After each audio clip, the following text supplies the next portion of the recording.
Billionaire came home early. What he saw the maid doing with his son shocked him. The door opened without a sound. Adrian Cole never came home before sunset. Not in 10 years. Not since the company went global. Not since the board meetings stretched into midnight. Not since his life became a sequence of flights, deals, and numbers that never seemed to end. But today was different. The meeting had been cancelled. The investors had rescheduled. And for the first time in years, Adrian found himself standing in the quiet hallway of his own home at 2:17 in the afternoon. He didn't call out, didn't announce himself. Something about the silence felt unfamiliar, unsettling. The house should have been alive, staff moving, soft music playing, maybe the distant hum of a vacuum cleaner. Instead, there was nothing. Just stillness. Then, a sound, soft, rhythmic, almost like humming. Adrian frowned. It was coming from the living room. Slowly, he loosened his tie and stepped forward, his polished shoes barely making a sound against the marble floor. The humming grew clearer, gentle, melodic, not something he'd ever heard in this house before. And then, he saw them.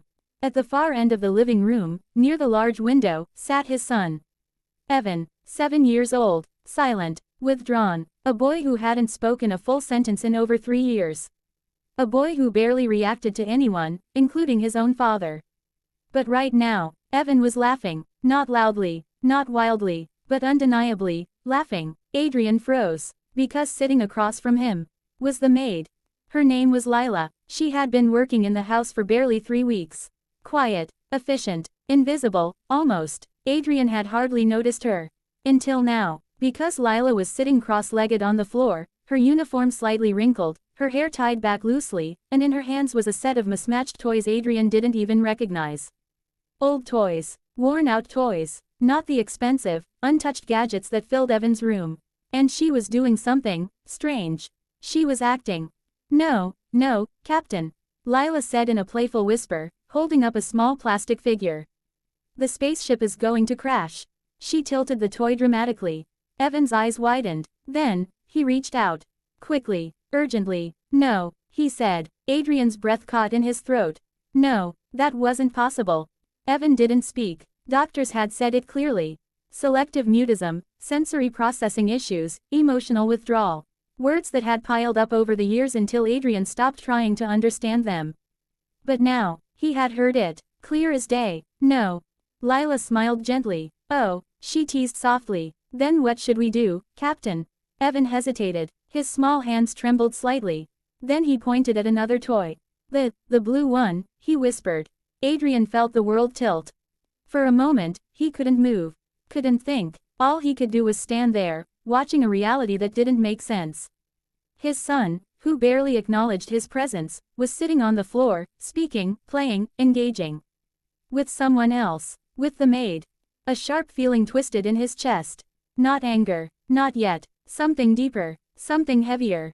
What is going on? The words slipped out before he could stop them.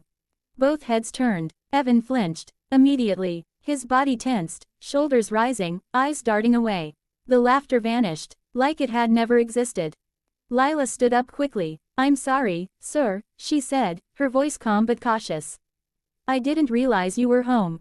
Adrian stepped forward, his gaze fixed on his son. Evan, he said, softer now.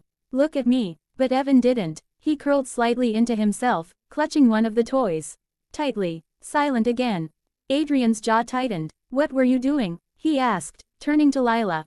I was just playing. His voice sharpened. With my son. Lila didn't flinch. Yes.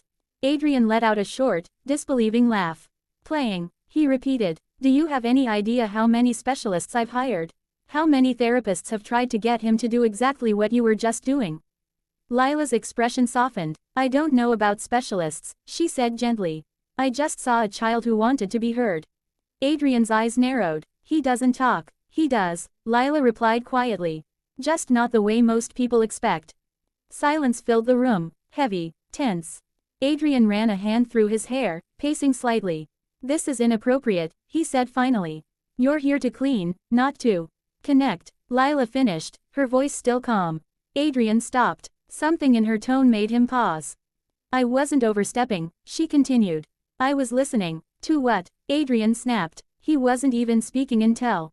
He was, she said softly. Just not with words. Adrian looked at Evan. The boy sat frozen, eyes fixed on the floor, his small fingers gripping the toy tightly.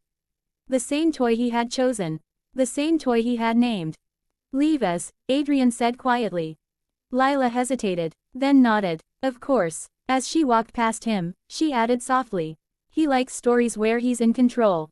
Where nothing is forced. Where someone waits for him, instead of pulling him." Then she was gone. The room felt colder, quieter. Adrian stood there for a long moment. Then slowly, he sat down. On the floor, across from his son. Evan didn't look up, didn't move. Adrian swallowed. He reached for one of the toys. Awkwardly, uncertain, he had closed billion-dollar deals with ease. But this felt impossible. He began, clearing his throat. "Captain." No response. Adrian tried again. The spaceship might crash. The words felt strange, foreign, but he said them anyway. Evan's fingers twitched, barely. Adrian noticed, and for the first time in years. He waited, didn't rush, didn't fill the silence, just waited. Seconds passed. Then, "The blue one," Evan whispered. Adrian's breath hitched. Slowly, carefully, he picked up the blue toy. "Like this?" he asked. Evan nodded. A small movement, but real. And just like that, something shifted. The next few minutes were quiet. Uneven, but alive. Adrian followed Evan's lead, mimicking what he had seen earlier. Letting Evan choose. Letting him guide. It wasn't perfect. There were pauses. Moments where Evan withdrew again. But each time, Adrian didn't push. He remembered Lila's words. He waited. And slowly, Evan came back. That evening, Adrian didn't go back to the office. For the first time in years. Instead, he sat in the living room. Watching, thinking, replaying everything he had seen. Everything he had missed. The next morning, he found Lila in the kitchen. "Teach me," he said simply. Lila looked surprised. "Sir, how did you do it?" Adrian asked. "How did you get him to respond like that?" Lila smiled gently. "I didn't get him to do anything," she said. "I met him where he already was." Adrian frowned slightly. "I don't understand." "You've been trying to bring him into your world," she explained. "Fast, structured, loud. But his world is slower. Quieter. You have to go there, and wait." Adrian was silent. "He notices everything," Lila continued. "The tone of your voice. The way you move, even how quickly you expect an answer." Adrian looked down, realization creeping in. "I've been rushing him," he admitted. Lila nodded. "Not just him," she said softly. That day, everything changed. Adrian canceled meetings, rescheduled flights, ignored calls that once felt urgent. At 2:17 in the afternoon, he sat on the floor again. This time, he didn't interrupt, didn't question, didn't control. He simply joined. And when Evan looked at him, really looked at him, Adrian felt something break open inside his chest. Something he hadn't even realized was closed. Across the room, Lila quietly continued her work. Not watching, not interfering, just present. And for the first time in a very long time, the house didn't feel empty anymore.